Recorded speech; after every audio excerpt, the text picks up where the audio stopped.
As rice continues to stamp its authority on Kenyan tables as one of the top staple foods, its demand is now putting a strain in the country's rice-producing regions, with the water and other resources being stretched to its breaking point.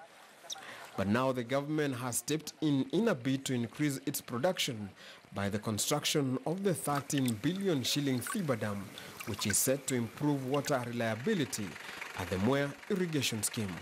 With the dam, we will be able to do 2 crops per year, because right now we are doing 1 crop per year. With the 2 crops per year in that 6,000 acres, it means essentially we will have effective 72,000 acres under crop. And basically, that one will be able to double the total production of this scheme from the current about 90 to about 180 to 200,000 metric tons. The scheme has a gazetted area of 30,350,000 acres, out of which 20,000 acres have been developed for the paddy rice production, while the remaining area is utilized for settlement, public utilities, and growing of subsistence crops. In addition to this, expansion has been done to the freehold area surrounding the scheme by a total of 6,000 acres, and such areas are referred to as outgrowers. Hence, the total area under paddy rice production in the Mwea irrigation scheme is 26,000 acres. Our current production is averaging about 6.5 tons per hectare, up from about 4.5 tons per hectare about 10 years ago. So we are moving. We are trying to introduce also what we call hybrid rice, which has a production of about 11 to 12 tons per hectare. And right now, this is rice which is under trials. Kenya spends up to 7 billion shillings annually importing rice mainly from Asian countries, with Mwea irrigation scheme producing over 42,000 metric tons of rice every year, which represent 80% of local production. Now Kenya wants to double its rice production to 320,000 metric tons in the next 4 years by expanding the land under rice. The consumption of rice in the country is about 450,000 tons in terms of consumption, and therefore most of this rice we consume in the country is imported from other countries.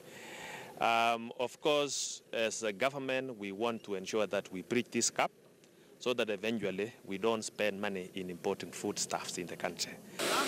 Currently, the National Irrigation Board, which is implementing the expansion project, is currently working on the settlement plan to move over 300 families in Gishugu constituency, where a 10 square kilometer water reservoir will be constructed. The construction of the dam is to ensure that we have sufficient water so that we do 2 crops in a year.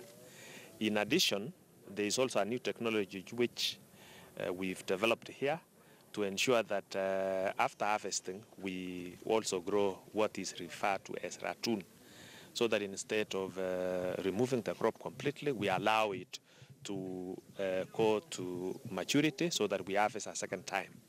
Through this, the output of rice production will increase by almost 30%. The scheme has about 74 kilometers of main and branch canals, 350 kilometers of main feeders, more than 1,000 kilometers of on-farm feeder canals, 200 kilometers of drainage canals, and over 1,000 kilometers of road network. Kile kitu ningeomba sana ni mambo ya rehabilitation, lining of the canals.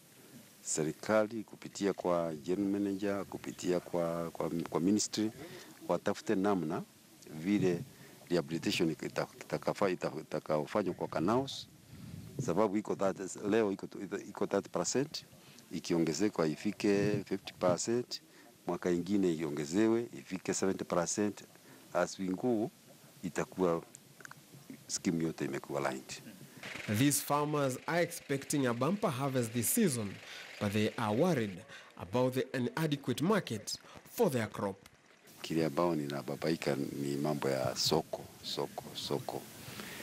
Na ndiposa nikasema ningeomba serikali ifikirie vile jinsi inaweza kuweka pesa